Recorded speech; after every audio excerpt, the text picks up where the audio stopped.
হয়তো আমরা বাহ্যিকভাবে অনেক রিজিক পাই, কিন্তু এই সমস্ত রিজিকে কোনো বরকত থাকে না। আগেই বলেছি, শুধুমাত্র টাকা পয়সা আর খানা পিনাই রিজিক নয়। আল্লাহ রাব্বুল আলামিনের তরফ থেকে যা অর্জন করব দুনিয়াতে সুখে শান্তিতে বেঁচে থাকার জন্য যা দরকার, পরকালে শান্তিতে বেঁচে থাকার জন্য, কামিয়াবির জন্য যা দরকার, সব এগুলো রিজিকের আওতাভুক্ত। এজন্য আল্লাহ রাব্বুল আলামিন আমাদেরকে বলেন যে তোমরা যদি একটু একটু অবসর হতে আমাকে স্মরণ করতে নিরিবিলিতে, তাহলেও আমি তোমাদেরকে রিজিকের ব্যবস্থা করে দেব।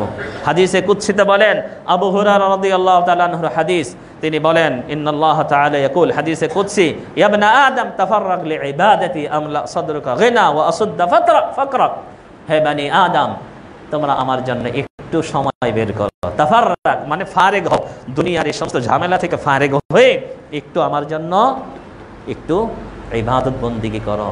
আমলা সাদরুকা গিনা, আমি তোমার সিনাকে, আমি তোমার বক্ষকে ধনীতে, ধন সম্পদে পরিপূর্ণ করে দিব। ওয়া আসুদ্দা ফাকরাক, তোমার দরিদ্রতা দূর করে দিব। ওয়া ইল্লা তাফআল, আর যদি না মানে ইয়াদাকা শাগলা, আমি তোমার দুই হাতকে কাজে পরিপূর্ণ করে দিব। ওয়ালা আসুদ্দা ফাকরাক, এবং তোমার দরিদ্রতা কখনো শেষ হবে না। একটা বিষয় বুঝতে পারবেন না, আমাদের সমাজে দেখবেন অনেক মানুষ আছে, সুন্দর একটা কোন রকম একটা ফ্ল্যাট কিনেছে, ভাড়া দিতে হয় না, আর সারাদিন মসজিদে থাকে, হালকা পাতলা যা আসে সব মিলে সুখে শান্তিতে বসবাস করে। ওকে জিজ্ঞেস করলে দেখবেন আলহামদুলিল্লাহ, ওর কোনো টেনশন নেই, মসজিদে সবার আগে, ইবাদতে সবার আগে, তারাবিতে সবার আগে, বন্দেগীতে বা দান খয়রাতে আলহামদুলিল্লাহ, ওর কোনো অভাব নেই। আর আরেকজন ওই যে দুনিয়ার পিছনে দৌড়াচ্ছে, বিল্ডিং 2-3টা করে ফেলেছে, কিন্তু আরেকজনের বিল্ডিং দেখে তার আফসুস, আমার বিল্ডিংটা মাত্র 5 তলা কেন, সমাজের সবাই 20-25 তলা করে ফেলেছে, 2000, 5000, 10,000 স্কোয়ার ফিটের, আর আমারটা মাত্র 1500 অথবা 3000। অর্থাৎ মালা তুই এদেরকে শোকলা, আল্লাহ রাব্বুল আলামিনের তরফ থেকে আযাব। ওকে, ওর যে সম্পদ, এই সম্পদটা ওর কাছে কিচ্ছু না। ওই মানুষেরটা দেখবে এবং দেখে সবসময় ওর মাঝে কি দেখবেন, ওর কাপড়টা ভালো না, কারণ ওর অভাব, খরচও বেশি করে না, ওর অভাব, চিকিৎসাও ঠিক মতো সব জায়গায় করতে চায় না, ওর অভাব, ওর পরিবারের মাঝে সুখ শান্তি নেই, ওর অভাব, ইবাদতেও ওর মাঝে শান্তি নেই, কারণ ওর অভাব। কাজে আল্লাহ রাব্বুল আলামিনের জন্য আমরা যদি কিছুটা সময় বের করি, আল্লাহ রাব্বুল আলামিন আমাদেরকে যা দিয়েছেন এর মাঝে বরকত দিবেন, এবং সুখে শান্তিতে দুনিয়াতে বসবাস করাটাই হচ্ছে সবচেয়ে উত্তম রিজিক। এই রিজিক আমাকে হালাল খেতে হবে, হারাম রিজিক খাওয়া যাবে না। আল্লাহ রাব্বুল আলামিন হারাম খেতে বলেছেন, হালাল খেতে বলেছেন, হারাম থেকে বিরত থাকতে বলেছেন। আল্লাহ রাব্বুল আলামিন কোরআনে কারীমে বলেন, ইয়াসআলুনা মাযা উহিল্লা লাহুম, হে নবী আপনাকে তারা জিজ্ঞাসা করে তাদের জন্য কি হালাল করা হয়েছে, উহিল্লা লাকুম তাইয়্যিবা, তোমাদের জন্য তাইয়্যিব যেটা, পবিত্র যেটা, সেটা হালাল করা হয়েছে। হালালের মাঝে দুটো জিনিস, হালাল ও আইনিয়ান, মূলতই জিনিসটা হালাল, গরুর গোশত বা আমরা যেগুলো খাই মুরগির গোশত বলেন, অথবা কি মাছ মাংস যেগুলো বলেন, এগুলো হালাল। আইনিয়ান এমনিতে হালাল, যদি শরীয়ত পদ্ধতিতে কি জবেহ করা হয়। শুকুরের গোশত এটা কি হারাম, বিসমিল্লাহ বলে জবে করলেও কি সেটা আর হালাল হবে না। আর এই হালালটা অনেক সময় হারাম হয়ে যায় যদি আমার কাছে আসার পদ্ধতিটা যদি কি হারাম হয়। গরুর গোশত মসজিদের ইমাম সাহেব জবে করেছেন, সুন্দরভাবেই কিবলামুখী করে জবে করেছেন, কিন্তু আপনি যেই টাকা দিয়ে কিনলেন সেই টাকাটা ঘুষের, সেই টাকাটা সুদের, সেই টাকাটা সিন্ডিকেটের, সেই টাকাটা অবৈধ ইনকামের, ইত্যাদি ইত্যাদি, তাহলে এটা আপনার জন্য কি হবে, হারাম হয়ে যাবে। যতই হালাল হোক আপনার জন্য এটা হারাম। কাজেই মূলত উভয় রকমের হারাম থেকে মূলত যেটা হারাম সেটাও আপনি খেতে পারবেন না, সেটা আপনি নিতে পারবেন না, এবং যেটা হালাল জিনিস কিন্তু আপনি যেটা দিয়ে আনতেছেন, কিনতেছেন অথবা বিনিময় করতেছেন, সেই বিনিময়ের মাধ্যমটাও কি হারাম, তাহলে এটা আপনার জন্য কি হয়ে যাবে, হারাম হয়ে যাবে, সেটাকে আর তাইয়্যিব থাকবে না। আবু হুরায়রা রাদিয়াল্লাহু তাআলা আনহু হাদিস, আল্লাহ রাসূল সাল্লাল্লাহু আলাইহি ওয়াসাল্লাম বলেন, আল্লাহ রাব্বুল আলামিন বলতেছেন, ইয়া আইয়ুহান নাস ইন্নাল্লাহা তাইয়্যিবুন লা ইয়াকবালু ইল্লা তাইয়্যিবা।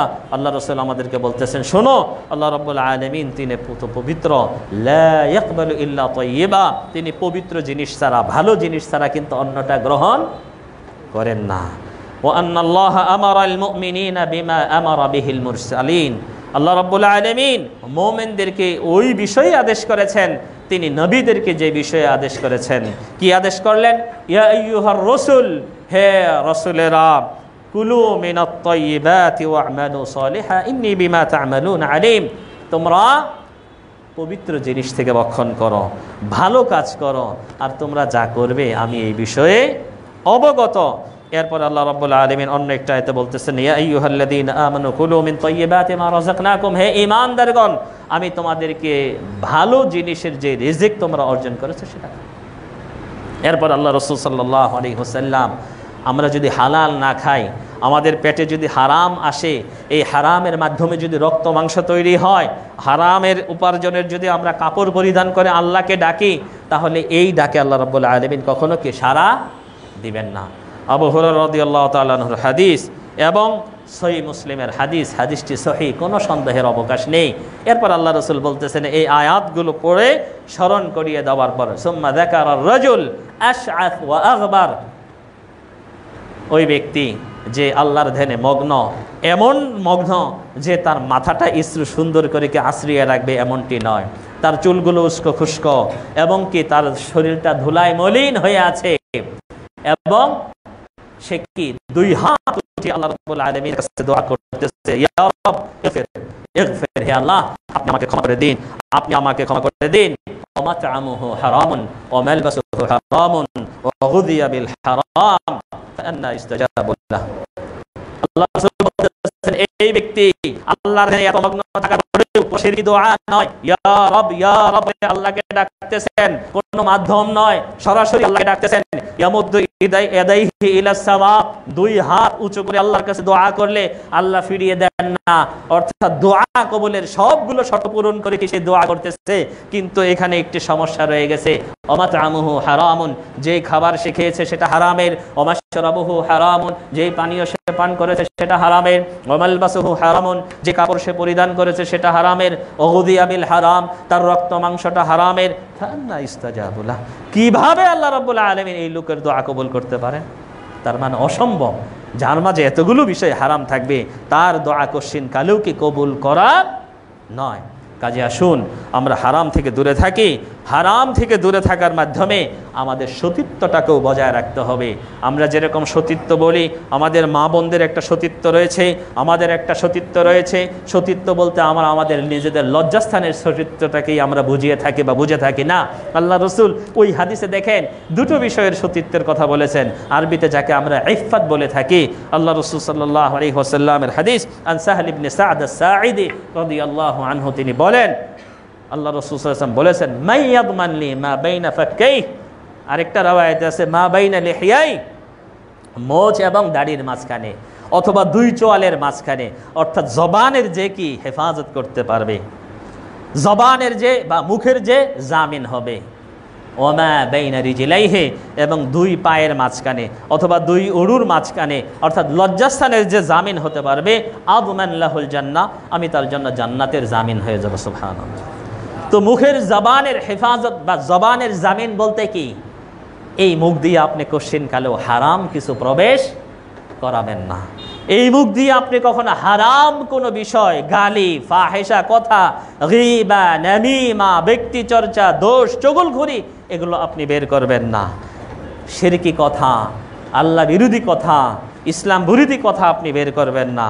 এবং এর অপোজিটে আপনি আল্লাহর জিকির আজগার করবেন, তেলাওয়াত করবেন, আল আমরু বিল মা'রুফ ওয়ান নাহি আনিল মুনকার, তাবলীগ, দাওয়া, এই সমস্ত কাজ করবেন, আল্লাহর জিকির আজগার করবেন। এটা হচ্ছে কি জবানের ইফফত।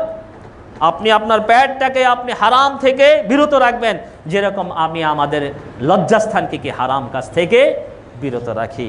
এর মাধ্যমেই আমি আমার শরীরকে, আমি আমার বডিকে ইবাদতের জন্য উপযুক্ত তৈরি করে করতে পারবো।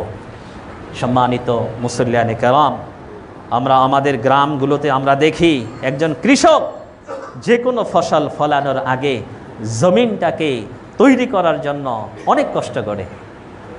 আমরা যারা অভিজ্ঞহীন, হয়তো আমরা প্রথম চাষে, দ্বিতীয় চাষে কি কষ্ট করব, বুনে দেই, তাড়াতাড়ি বড় হয়ে যাবে। কিন্তু না, কৃষকেরা হাল দিচ্ছে, আবার কিছুদিন পরে ছোট ছোট কি মাটির টুকরাগুলোকে ভাঙতেছে, আবার কিছুদিন পরে কি বাছাই করতেছে, আবার কোনো দিন মেটে সার, ইউরিয়া সার, কত কিছু দিতেছে। বেশ অনেক দিন পর তারা কি সেখানে বীজ বপন করে। কেন? জমিন যদি আগে ভালো করে তৈরি না করে তাহলে এই জমিনের ফসল কি ভালো হবে না। ঠিক তেমনিভাবে যেই দেহ দিয়ে, যেই বডি দিয়ে, যেই জবান দিয়ে, যে অঙ্গ প্রত্যঙ্গ দিয়ে আল্লাহ রাব্বুল আলামিনের ইবাদত করব, এটাকে যদি আমরা হালালভাবে, হালাল উপার্জনের মাধ্যমে, হালাল রিজিকের মাধ্যমে আমরা তৈরি করতে না পারি, হারাম রিজিকের মাধ্যমে তৈরি করে ইবাদতের পরিমাণ যতই করি সেই ইবাদত আল্লাহ রাব্বুল আলামিন কবুল করবেন না। সম্মানিত উপস্থিতি, আল্লাহ রাব্বুল আলামিন আমাদেরকে যেরকম পবিত্র কালামে পাকে আদেশ করেছেন, নবী মুহাম্মদুর রাসূলুল্লাহ সাল্লাল্লাহু আলাইহি ওয়াসাল্লাম যেরকম তার হাদিসে আমাদেরকে নসিহত করেছেন, আল্লাহ রসুল সাল্লাল্লাহু আলাইহি ওয়াসাল্লামের জীবনে আমরা যদি বেশ কয়েকটা ঘটনা দেখি কতটাই সতর্ক থাকতেন। আল্লাহ রসুল সাল্লাল্লাহু আলাইহি ওয়াসাল্লাম বলেন, আবু হুরায়রা রাদিয়াল্লাহু তাআলা আনহুর হাদিস, ইন্নী লা আনকালিবু ইলা আহলি, আমি অনেক সময় আমি আমার বাড়িতে যাই, আমার পরিবারের কাছে যাই, ফাআজিদুত তামরা সাকিতাতুন আলা ফিরাশি আও ফি বাইতি, আমি আমার বিছানায়, এত মাল সম্পদ ছিল না আল্লাহ রসুলের, আসলেও সেটা কি দান করে দিতেন, খরচ করে দিতেন। তো বলতেছে আমি যদি আমার বিছানায় কখনো একটা খেজুর পাই, একটা খেজুর, আমাদের দেশে খেজুর আসে সেই কত দূর দূরান্ত থেকে, তারপরও রমজান মাসে খেজুরের সয়লাভ, আলহামদুলিল্লাহ। কত টাকা পয়সা দিয়েছেন, এবং কি বাজারে সবচেয়ে ভালো ভালো দামি দামি উন্নত মানের খেজুরগুলো কি আমাদের ইফতারের অথবা আমাদের বাসায় ফ্রিজে শোভা পায়। এই আল্লাহ রসুল সাল্লাল্লাহু আলাইহি ওয়াসাল্লাম একটা খেজুর পান, উনি মনে করেন যে না ক্ষুধার্ত, মনে হয় খেজুরটা আমি কি মুখে দেই, থুম্মা আরফাউহা লিআকুলুহা, আমি সেটাকে তুলি, তোলার পর মুখের কাছে নিয়ে যাই, আবার তাড়াতাড়ি স্মরণ হয়ে যায়, হতে পারে আমার বাড়িতে যেহেতু অনেক সময় সাদাকার অনেক মাল সামানা আসে, যদি খেজুরটা সাদগার হয়ে থাকে। খেয়াল করছেন কতটা সতর্ক থাকছেন আল্লাহ রাসূল সাল্লাল্লাহু আলাইহি ওয়াসাল্লাম। যদি সেটা সাদগার হয়ে যায় সেটাকে আমি তরে কি রেখে দেই, ফাআলকিহা, রেখে দেই অন্য জায়গায়, যেন আমি খাই না। আয়েশা রাদিয়াল্লাহু তাআলা আনহা তিনি বলেন, কানা লি আবি বকর, তার আব্বা আল্লাহ রসুলের শ্বশুর ইসলামের প্রথম খলিফা আবু বকর রাদিয়াল্লাহু তাআলা আনহু, তিনি তার একটি ঘটনা, তার একটি গোলাম ছিল কৃতদাসকে আজাদ করে দিয়েছিলেন, যে না আমার বাড়িতে সারাদিন খেদমত করবি, খাটবে না, খাটতে হবে না, বাইরে যেয়ে কাজ কর, টাকা পয়সা যা উপার্জন করবি তোর থাকবে, আমাকে প্রতিদিন কিছু কিছু করে কি দেশ, কারণ আমার বাসায় থাকলে তো আমার কাজ করতি, কাজে আমাকে অল্প কিছু দিবি, আর বাদ বাকি যা থাকবে তুই এটা কি মালিক হয়ে যাবে, অসুবিধা নেই, সাধারণ মানুষের মতো। তো উনি অনেক সময় আবু বকর রাদিয়াল্লাহু তাআলা আনহুর কাছে নিয়ে আসতেন। একদিন আরেকদিন তাই করলেন, খেজুর নিয়ে আসতেন, আল্লাহ আবু বকর রাদিয়াল্লাহু তাআলা আনহু খেজুরগুলো কি খেয়ে নিলেন। এই গোলাম বলতেছে, আপনি জানেন এই খেজুরটা যে খেলেন এটা কিসের? না তো, কুনতু তাকাহানতু ফিল জাহিলিয়া, আমি জাহিলিয়াতের যুগে এক ব্যক্তির কাছে গণকের কাজ করতাম। ওমা উহসিনুল কাহানা ইল্লা আন্নী খাদাতু, আমি কিন্তু আসলে ভালো গণক না, কিন্তু আমি ধোঁকাবাজি করেছিলাম। তার মানে ওই যে মানুষে হাত দেখে না, মানুষে ভবিষ্যৎ কিছু বলে না, এটাকে আরবিতে কাহানা বলে। অনেকে আমরা যাই না দৌড়িয়ে গুলিস্তান বলেন, আর রোডের মাঝখানে বসে থাকে টিয়া পাখি নিয়ে, হ্যাঁ আমার ভাগ্যটা দেখি না, সমস্যা কি, কত টাকা খরচ করলাম কত জায়গায়, আমার ভাগ্যটা দেখি, এগুলো কিন্তু কুফুরি কাজ। তো যাই হোক, এরকম ভবিষ্যৎবাণীর কোনো একটা কাজ করেছিলেন, এবং এটা বলেই দিচ্ছেন যে আমি ভালো জানি না, কিন্তু আমি ওই একটা বলে দিয়েছিলাম ধোঁকাবাজি করে। তো যাই হোক, সুবিধা হয়েছে না হয়েছে, কিন্তু ওটার একটা কি ওই মজুরিটা আজকে আমাকে সে দিল। আবু বকর রাদিয়াল্লাহু তাআলা শোনার পরে সাথে সাথে আঙ্গুল দিয়ে পেটের মাঝে যা আছে সব বের করে দিলেন। এরপরে বলতেছেন, আমার নফস যদি বের হয়ে যায় আমি এগুলোকে বের করে ছাড়ব, কারণ তিনি চাইতেন না হারাম কখনো তাদের উদরে প্রবেশ করুক। আব্দুল্লাহ ইবনে মুবারক রাহিমাহুল্লাহ, বিশাল বড় এক আলেম, এক ফকিহ, বিশাল বড় আলেম দ্বীন, নেককার পরহেজগার একজন মানুষ। তার আব্বা মুবারক বিন ওয়াদেহ রাহিমাহুল্লাহ, উনি কৃতদাস ছিলেন। এগুলো তাদের ঘটনা, জীবনে ঘটে যাওয়া, কিন্তু আমাদের কাছে এগুলো কি অসম্ভব মনে হতে পারে। উনি গরিব মানুষ, এক লোকের ইয়ের বাগানে, আপনার আনারের বাগানে কাজ করতেন। এই ঘটনাটা যদিও অনেকেই মন্তব্য করেছে, কিন্তু শুজরাতুদ যাহাবের তৃতীয় খণ্ডে রয়েছে এবং ওয়াফায়াতুল আয়ান লিবনে খালকানের কিতাবে রয়েছে। আমরা এই ঘটনা আমরা শুনতে পারি অথবা এটা থেকে শিক্ষণীয় বিষয় আমরা নিতে পারি। তো মুবারক বিন ওয়াদেহ রাহিমাহুল্লাহ তিনি কৃতদাস, এক লোকের বাগানে কাজ করেন। একদিন মালিক এসে বলতেছে, মুবারক আমাকে কয়েকটা মিষ্টি আনার এনে দাও খাই। উনি নিয়ে আসলেন, আসার পর বলতেছে এটা তো বেশি মিষ্টি না, টক টক লাগে, নিয়ে আসো তো, অন্য গাছের থেকে নিয়ে আসো। আবার নিয়ে এসেছে, এটাও ভাল লাগলো না, টক। আরেকবার বলতেছে তুমি যাও তো, কি আনতেছো তুমি, ভালো না, অন্য আরেক গাছে থেকে নিয়ে আসো, তোমাকে বললাম মিষ্টি আনার নিয়ে আসতে। আবার নিয়ে আসলো, এটাও পছন্দ হলো না। পরে রাগ করে বলতেছে এতদিন ধরে এই বাগানে কাজ করো, কোন গাছের আনার মিষ্টি আর কোন গাছের টক এইটুকু তোমার কি আক্কেল হয়নি বা তোমার আইডিয়া হয়নি? তুমি বললেন কিভাবে হবে আমার? কয় কেন, কোনোদিন খাওনি? কয় না। কেন? কয় আপনি তো আমাকে খাওয়ার জন্য অনুমতি দেননি। সুবহানাল্লাহ, দেখেন আমি আপনার এখানে কর্মচারী, অনেক আনার কিন্তু পড়েও যায়, কিন্তু আপনি আমাকে এর বিনিময়ে মজুরি দেন, কিন্তু আপনি আমাকে অনুমতি দেননি যে না আপনার একটা আনারকে আমি উঠিয়ে খাবো। কাজে আপনি আমাকে অনুমতি দেননি, আমি খাইও নি, এই জন্য আমি জানিও না কোনটা মিষ্টি আর কোনটা চোকা। আশ্চর্য হয়ে গেলেন যে এটা কোনো মানুষের দ্বারা সম্ভব। যাই হোক, ওখানে চুপ থাকলেন। এরপরে পার্শ্ববর্তী যে সমস্ত লোকেরা আছে তাদের কাছে গিয়ে জিজ্ঞেস করলেন কি ব্যাপার, এই ছেলেটা কেমন? বললো যে না খুব ভালো, এই কোনো কাউকে দেয় না, সে কি আনার মুখও দেয় না। মনে মনে ভাবলেন যেরকম নেককার পরেশগার ছেলের কাছেই তো মেয়ে বিয়ে দেওয়া দরকার, আদরের ধন কোথায় দিব, এদের কাছে দিলেই কি সুখে শান্তিতে থাকবে। এরপরে একদিন এসে বলতেছে মোবারক আচ্ছা আমার একটা মেয়ে আছে, কোথায় বিয়ে দেওয়া দরকার? তো উনি বলতেছেন দেখেন ইহুদিরা তো আপনার ধন সম্পদ দেখে বিয়ে দেয়, নাসারারা গোষ্ঠী মর্যাদা দেখে বিয়ে দেয়, আর কুরাইশরা বংশ মর্যাদা বা দেখা, মানে নাসারারা কি সৌন্দর্য দেখে বিয়ে দেয়, আর কুরাইশ যারা আছে এরা কার কি সামাজিক শক্তি এগুলো দেখে বিয়ে দেয়। আর ইমানদার যারা প্রকৃত ইমানদারদের অভ্যাস হলো তারা নেককার এবং পরহেজগার খুঁজে কি মেয়েদেরকে বিবাহ দেয়। উত্তরটা ওনার কাছে খুব ভালো লাগছে। পরে দাওয়াত দিয়ে বলতেছে যে আমি আমার মেয়েকে তোমার কাছে বিয়ে দিলাম। তো সেই ঘর থেকে কি আব্দুল্লাহ ইবনে মুবারক রাহিমাহুল্লাহ জন্ম নিয়েছেন। কাজেই এখানে একটা শিক্ষণীয় বিষয়, আপনি আপনার ফ্যামিলিকে, আপনি আপনার সন্তানকে হালাল উপার্জনের খাবার খাওয়ান, ইনশাআল্লাহ আপনার পরবর্তী জেনারেশন যারা তারা নেককার পরহেজগার হবে। আর আপনার জেনারেশন যদি নেককার পরহেজগার হয় তাহলেই আমার আপনার দুনিয়াদারি সফল। কারণ আমরা যে কষ্ট করে দুনিয়াদারি করি লাভ কি? আমার ছেলে বিয়ে করবে অন্য ফ্যামিলিতে, কয়েক বছর পরে দেখব বা কয়েক যুগ পরে দেখব এমন এমন লোকেরা আমার সম্পত্তি ভোগ করতেছে যাদেরকে আমি কোশ্চিনকালে দেখিও নি, তারাও আমাকে কি চেনে না। মেয়েকে বিয়ে দিবে না, কি অবস্থায় থাকবে কি ওয়ালাদুন সালিহুন ইয়াদউ লাহ। আল্লাহ রাসূল সাল্লাল্লাহু আলাইহি ওয়াসাল্লাম যেটা বলে দিয়েছেন যে নেককার সন্তান যারা তার পিতামাতার জন্য দোয়া করে সেই দোয়াটুকু আমি পাবো। কাজেই আমরা আমাদের সন্তানদেরকে, আমরা আমাদের পরিবার পরিজনদেরকে হালাল রিজিক খাওয়াবো, সর্বদাই সচেষ্ট থাকবো তাদের উদরে যাতে করে আমার কখনো অবৈধ ইনকাম প্রবেশ না করে, আমার বাসায় যাতে কখনো কোনো অবৈধ ইনকাম না আসে। এজন্য হারাম থেকে আমাদেরকে দূরে থাকতে হবে, হারাম থেকে আমাদের পরিবারকে দূরে রাখতে হবে। আল্লাহ রসুল সাল্লাল্লাহু আলাইহি ওয়াসাল্লামের একটি হাদিস সহিহ বুখারীতে এবং সহিহ মুসলিমে আছে। আবু হুরায়রা রাদিয়াল্লাহু তাআলা আনহু বলেন আল্লাহ রসুল সাল্লাল্লাহু আলাইহি ওয়াসাল্লামের বাড়িতে অনেক সময় যে বললাম সাদগার অনেক খেজুর আসে, উনি বিতরণ করে দিতেন, উনি বিভিন্ন জনের মাঝে কি বেটে দিতেন। আল্লাহ রসুল সাল্লাল্লাহু আলাইহি ওয়াসাল্লামের নাতি হাসান রাদিয়াল্লাহু তাআলা ছোট বাচ্চা, খেয়াল করে শুনুন, ছোট বাচ্চা খেজুর নিয়ে খেলতেছে, লাড়াচাড়া করতেছে, এক সময় খেজুরটা মুখে দিয়ে দিছে।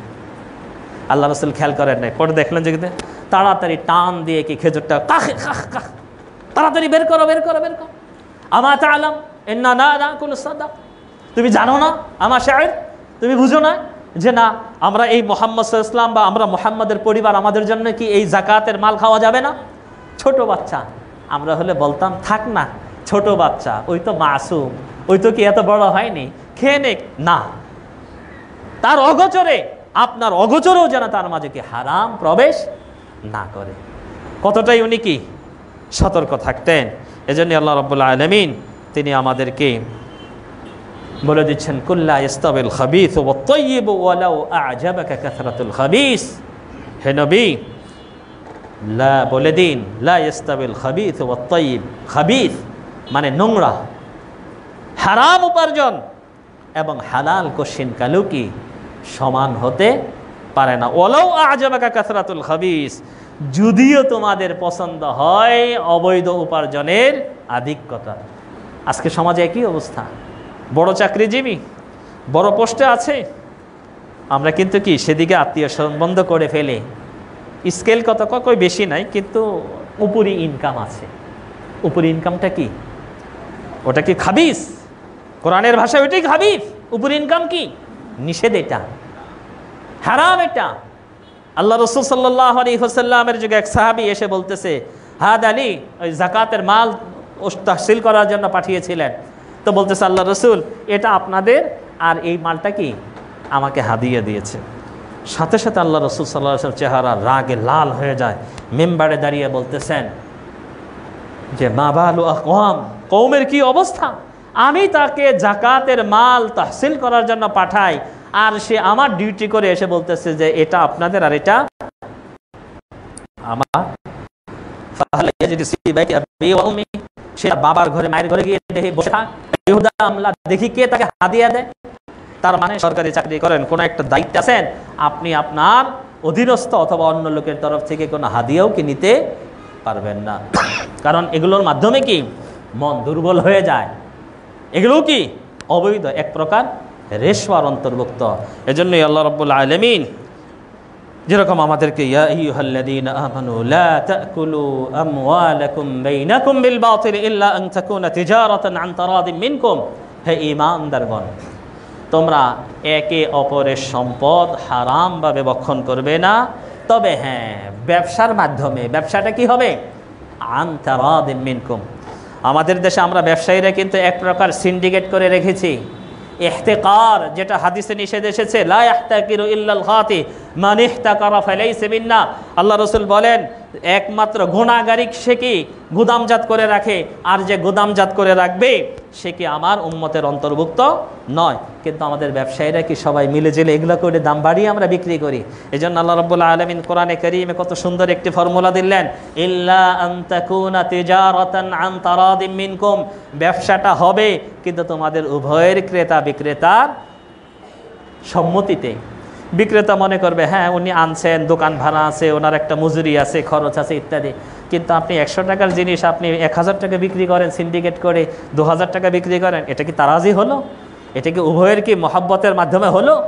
হ্যাঁ, আটকিয়ে রেখে। কাজে এটা হালাল হবে না, যতই আপনি বলেন আমি বলি ব্যবসা করে। আল্লাহ রাসূল সাল্লাল্লাহু আলাইহি ওয়াসাল্লাম আমাদেরকে বলে যান, জাবের রাদিয়াল্লাহু তাআলা আনহুর হাদিস, লা ইয়াদখুলুল জান্নাতা লাহমুন নাবাতা মিন সুহতিন। জান্নাতে ওই শরীর, ওই বডি প্রবেশ করবে না হারাম খেয়ে যা তৈরি হয়েছে। ফান্নারু আউলা বিহি, কিয়ামতের দিন দোজকের জাহান্নামের আগুনই তার জন্য কি সবচেয়ে বেশি হকদার। ওয়াল ইয়াদু বিল্লাহ। আল্লাহ রাসূল সাল্লাল্লাহু আলাইহি ওয়াসাল্লাম বলেন, ইন্না রিজালান ইয়াতাখাওয়াদুনা ফি মালিল্লাহি বিগাইরিল হক ফালাহুমুন নারু ইয়াউমাল কিয়ামাহ। সহিহ বুখারীর হাদিস। আল্লাহর অনেক বান্দা আছে, কিছু কিছু মানুষ আছে, এই মানুষগুলো ইয়াতাখাওয়াদুনা ফি মালিল্লাহ, আল্লাহর মালে, তার মানে বাইতুল মালে তারা নিজের ইচ্ছা মতো তসরুফ করে, তাদের জন্য কিয়ামতের দিন জাহান্নামের আগুন অপেক্ষা করতেছে। মালিল্লাহ আর আমাদের সমাজে হচ্ছে সরকারি সম্পদ। এজন্য আমাদের সমাজে দেখবেন সরকারি চাকরির প্রতি মানুষের আগ্রহ বেশি, যদিও বেতনের পরিমাণ খুবই কম। সেখানে ডিউটি না করেও কি বেতন পাওয়া যায়, অথবা বিভিন্ন রকমের কি ভাউচার, বিভিন্ন রকমের টেন্ডার ইত্যাদি ইত্যাদি, সব কিছু বলার সুযোগ নেই। এইভাবে আসতেছে। আল্লাহ রাসূল সাল্লাল্লাহু আলাইহি ওয়াসাল্লাম ১৫০০ বছর আগেই উম্মতে মুহাম্মাদীদেরকে সতর্ক করে যান, সাবধান, এই সমস্ত বদভ্যাস যাতে আমার উম্মতের মাঝে না থাকে। যদি থাকে ফান্নারু আউলা বিহি, তাহলে এই বডি জান্নাতের কাছাকাছি যাবে না, এরা জাহান্নামের কাছাকাছি চলে যাবে। ফান্নারু আউলা বিহি, জাহান্নামে যাওয়ার জন্য কি এরা কি বেশি হকদার এই বডি। আল্লাহ রাব্বুল আলামিন আমাদেরকে হেফাজত করুন। কিন্তু আফসোসের বিষয়, আমাদের সমাজে যে সমস্ত আলেমরা, যেই সমস্ত ফাকিহরা, যেই সমস্ত দাঈরা আমাদেরকে হালাল রিজিকের ব্যাপারে উদ্বুদ্ধ করবেন, হারাম রিজিক থেকে আমাদেরকে সতর্ক করবেন, এ সমস্ত আলেমরা এখন হারামে নিমজ্জিত। এরাই হারাম উপার্জনে ব্যস্ত, এদের মাঝে হালাল হারামের পরোয়া নেই। আজকে শুক্রবার আমাদের সমাজে প্রায় মসজিদগুলোতে দেখবেন মিলাদের সয়লাব হয়ে গেছে। আসবে জিলাপি, খাবারের আয়োজন, কতক্ষণ দরুদ পড়বে, সূরা ফাতিহা পড়বে, আর কিছু করে মিলাদ শেষ। যদিও মিলাদুন নবী দিয়ে শুরু হয়েছিল ঘটনা। মিলাদুন নবী 12ই রবিউল আউয়াল বছরে একদিন করা গেলেও সারা বছর না খেয়ে বসে থাকতে হয়। এই জন্য মিলাদুন নবীর নবী শব্দটা কেটে দিয়ে, ঈদ শব্দটা কেটে দিয়ে শুধুমাত্র মিলাদ শব্দটা রেখে এখন আমরা সারা বছর সকাল বিকাল যখন যেখানে সুবিধা হয় আমরা মিলাদের উদযাপন করে পকেট ভারী করতেছি। কি এটা কি হালাল উপার্জন? রমজান আসতেছে, সয়লাভ হয়ে যাবে কোরআন খতমের, বক্সে দিবে, বক্সে দিবে। বাপ মারা যাচ্ছে, মা মারা যাচ্ছে, তাদের জন্য কি আমরা কোরআন খতমের আয়োজন করি, টাকা দিয়ে নিয়ে আসতেছি। কোরআন খতম দিয়ে টাকা নেওয়া এটা যেরকম নাজায়েজ, হারাম, ঠিক তেমনিভাবে এ সমস্ত আলেমরা যখন আসে সত্যিকার অর্থে তারা কোরআন খতম দেয় না। কারণ তারা তো জানে যার বাড়িতে এসেছি আমরা কষ্ট করে পড়লে যদি সওয়াব হয় আমার হবে, এই লোকে হবে না, আর কষ্ট করে কতক্ষণ পড়বো। এজন্য করে কি তারা 3 বার সূরা ইখলাস পড়ে বাড়িওয়ালাকে বলে দেয় আমাদের খতম শেষ। ওই যে হাদিসে আসছে 3 বার কোরআন পড়লে কি, সূরা ইখলাস পড়লে কি হয়, এক খতমের সওয়াব পাওয়া যায় না? এই জন্য 3 বার সূরা ইখলাস পড়ে বাড়িওয়ালাকে বলে দেয় খতম শেষ। আবার রমজান মাসে প্রত্যেক দিন দেখবেন সে বকশিয়ে দিচ্ছে, আসতেছে মৌসুম শুরু হয়ে যাবে। কারা এগুলা? এগুলো আমাদের মতো দাড়ি টুপাওয়ালা আলেম ওলামারাই করতেছে, বল ইয়াদ বিল্লাহ।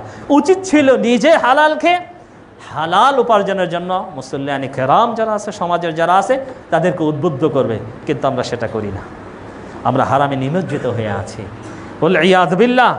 এরপরে আসতেছে কুলখানির নামে কি খানার আয়োজন, অথচ এগুলো সম্পূর্ণরূপে হারাম। এখন আবার নতুন ফতোয়া আসছে, কয় যদি আপনি বৎসরের দিন তারিখ ঠিক না করে যদি আপনি এমনি খাওয়ার আয়োজন করেন তাহলে হবে না।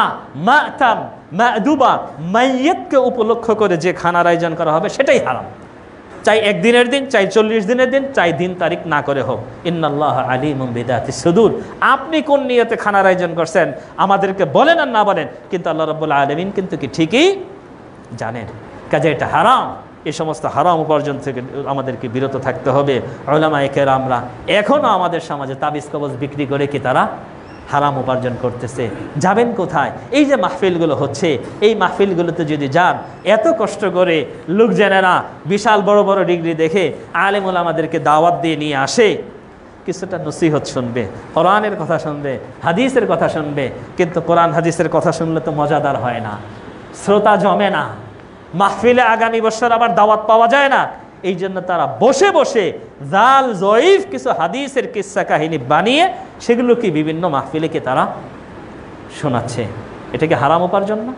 আল্লাহ রাব্বুল আলামিন আমাদেরকে এই সমস্ত হারাম উপার্জন থেকে বিরত থেকে আমাদের রক্ত মাংসগুলোকে ইবাদতের কবুলের যে একটি অন্যতম শর্ত, সেই শর্ত পূরণে আল্লাহ রাব্বুল আলামিন আমাদেরকে সুযোগ করে দিন। আল্লাহ রাব্বুল আলামিন আমাদের ঈমানের মাঝে, আমাদের নিয়তের মাঝে যে বক্রতা রয়েছে আল্লাহ রাব্বুল আলামিন সেটা দূর করে দিন।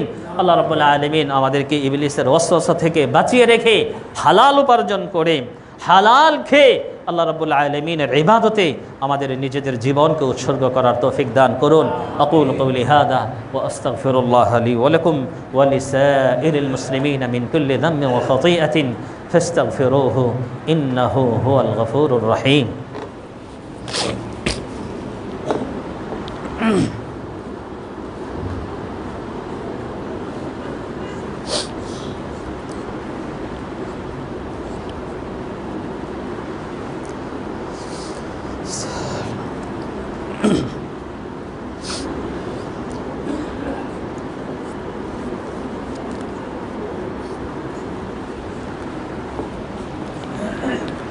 الحمد لله رب العالمين والصلاة والسلام على أشرف الأنبياء والمرسلين نبينا وحبيبنا وقائدنا وقدوتنا محمد সাল্লাল্লাহু আলাইহি ওয়া আলা আলিহি ওয়া সাহবিহি আজমাইন ওয়া বা'দ فأعوذ بالله من الشيطان الرجيم يا أيها الذين آمنوا كتب عليكم الصيام كما كتب على الذين من قبلكم لعلكم تتقون وقال النبي الأمين صلوات ربي وسلامه عليه عن أبي هريرة رضي الله عنه قال رسول الله صلى الله عليه وسلم من صام رمضان إيمانا واحتسابا غفر له ما تقدم من ذنبه رواه البخاري ومسلم الحمد لله আল্লাহ রাব্বুল আলামিনের শুকর আদা করে শেষ করা যাবে না।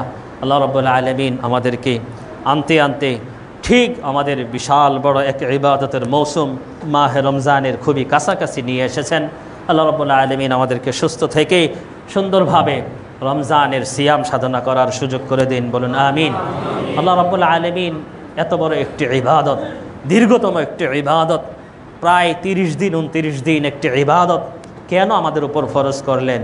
কেন আমরা সারাদিন না খেয়ে থেকে সারাদিন পিপাসায় ক্ষুধায় কষ্ট করলে আল্লাহর কি লাভ? জি, আল্লাহ রাব্বুল আলামিন আমাদেরকে এই ইবাদতটি দিয়েছেন তার একটি মাত্র চাওয়া পাওয়া, লাআল্লাকুম তাত্তাকুন, যাতে করে তোমরা তাকওয়া অর্জন করতে পারো। একজন মুসলিম যখন সারাটি দিন তার জন্য হালাল কাজ, খানা পিনা তার জন্য হালাল, স্ত্রী সহবাস তার জন্য হালাল, অন্যান্য যে সমস্ত কাজগুলো তার জন্য হালাল ছিল, এই হালাল কাজগুলো আল্লাহ রাব্বুল আলামিনের রজামন্দি হাসিলের জন্য তার নিজের জীবন তার নিজের নফসকে কন্ট্রোল করতে শিখবে, কন্ট্রোল করবে, দূরে রাখবে আল্লাহ রাব্বুল আলামিনের ভালোবাসাকে প্রাধান্য দিয়ে। এটাই কি একটি তাকওয়া অর্জনের অন্যতম মাধ্যম, এবং এর মাধ্যমে আমরা আসলেই তাকওয়া অর্জন করি। ক্ষুধা সামনে খানা, তারপরেও আমরা খাই না, কারণ আল্লাহ রাব্বুল আলামিনের আদেশ সুম্মা আতিম্মুস সিয়ামা ইলাল লাইল, তোমরা সুবে সাদেক থেকে নিয়ে সূর্যাস্ত পর্যন্ত সিয়াম পালন করো। তো আল্লাহ রাব্বুল আলামিনের রেজামন্দি হাসিলের জন্য, আল্লাহ রাব্বুল আলামিনের ভালোবাসা অর্জনের জন্য নিজের নফসকে যে আমরা হালাল কাজ থেকে বিরত রাখতে শিখতেছি, এটাই কি তাকওয়া। এটার জন্য আল্লাহ রাব্বুল আলামিন তিনি আমাদের উপর সিয়ামকে ফরজ করে দিয়েছেন। এই তাকওয়া নিয়ে, এই ঈমান নিয়ে বাকি 11টি মাস আমরা আল্লাহ রাব্বুল আলামিনের ভালোবাসাকে প্রাধান্য দিয়ে তার ইবাদত বন্দেগীতে লিপ্ত থাকব। এই মাহে রমজানে সিয়াম, কিয়াম এবং আরও কিছু ইবাদত রয়েছে, সেগুলো ইনশাআল্লাহ আমরা আমল করার চেষ্টা করব। যেহেতু রমজান সমাগত আসন্ন, দুই একটি কথা না বললেই নয়। আল্লাহ রাসূল সাল্লাল্লাহু আলাইহি ওয়াসাল্লাম আমাদেরকে সুসংবাদ দিয়ে যান, মান সামা রমাদানা ঈমানান ওয়া ইহতিসাবা গুফিরা লাহু মা তাকাদ্দামা মিন যামবি। যে ব্যক্তি রমজান মাসে ঈমান নিয়ে সওয়াবের নিয়তে সিয়াম সাধনা করবে, আল্লাহ রাব্বুল আলামিন তার পূর্বের সমস্ত গুনাহ ক্ষমা করে দিবেন। অন্য এক হাদিসে আল্লাহ রাসূল বলেন, ঠিক একই আবু হুরায়রা রাদিয়াল্লাহু তাআলা আনহু থেকে বর্ণিত, বুখারী মুসলিমে বর্ণিত, মান কামা রমাদানা ঈমানান ওয়া ইহতিসাবা গুফিরা লাহু মা তাকাদ্দামা মিন যামবি। যে মাহে রমজানের কিয়াম করবে, কিয়ামুল লাইল, হয় সালাতুত তারাবি না হয় সালাতুত তাহাজ্জুদ। যদি তাহাজ্জুদ পড়েন তারাবি পড়ার দরকার নেই, আর যদি তারাবি পড়েন তাহলে তাহাজ্জুদের দরকার নেই। এশারের পরে যেটা আমরা পড়ি সেটাকে তারাবি বলে জানি, এবং আমরা শেষ রাত্রিতে যেটা পড়ি সেটাকে আমরা তাহাজ্জুদ বলে জানি। আপনার ডিউটি আছে, আপনার ঝামেলা আছে, থাকবেই সারা জীবন, কিন্তু আপনি আপনার আমল নামায় 2 রাকাত হলেও পড়েন, কোনো একটা দিন যাতে কি আপনি তারাবি ছাড়া না থাকেন। শেষ রাত্রে পড়েন, সাত রাত্রে সুযোগ নেই, আপনি শুরুর রাত্রিতে পড়েন, কিন্তু ন্যূনতম 2 রাকাত হলেও কি আপনি পড়ুন। তাহলে কি হবে? কিয়ামুল লাইল আপনার আমল নামায় থাকবে। এর মাঝে আরেকটি রাত্রি রয়েছে, খায়রুম মিন আলফি শাহর, 1000 মাসের চেয়ে উত্তম, যেটাকে আমরা শবে বরাত বলে উদযাপন করে 15 শাবানে আমাদের শক্তি এনার্জি সব নষ্ট করে দিয়েছি। আসলে সেটা তো সেই রাত্রি না, সেই রাত্রিটা আসছে লাইলাতুল কদর। এই বিষয়ে রাসূল সাল্লাল্লাহু আলাইহি সাল্লাম বলেন, মান কামা লাইলাতুল কদর ঈমানান ওয়া ইহতিসাবা গুফিরা লাহু মা তাকাদ্দামা মিন যামবি। যে ব্যক্তি লাইলাতুল কদর উদযাপন করবে ঈমান নিয়ে এবং সওয়াবের নিয়তে, তার জীবনের সমস্ত গুনাহ ক্ষমা করে দেওয়া হবে। আল্লাহ রাব্বুল আলামিন আমাদেরকে মাহে রমজানের যে সমস্ত বড় বড় ইবাদতগুলো রয়েছে আমাদেরকে সুস্থভাবে সুন্দরভাবে সেগুলো আদায় করার তৌফিক দান করুন। আল্লাহ রাব্বুল আলামিন আমাদেরকে নবী মুহাম্মদুর রাসূলুল্লাহ সাল্লাল্লাহু আলাইহি ওয়াসাল্লামের দেখানো পদ্ধতি অনুযায়ী জীবনের সমস্ত ইবাদতগুলো আদা করার তৌফিক দান করুন। ইন্নাল্লাহা ওয়া মালাইকাতাহু ইউসাল্লুনা আলান নবী ইয়া আইয়ুহা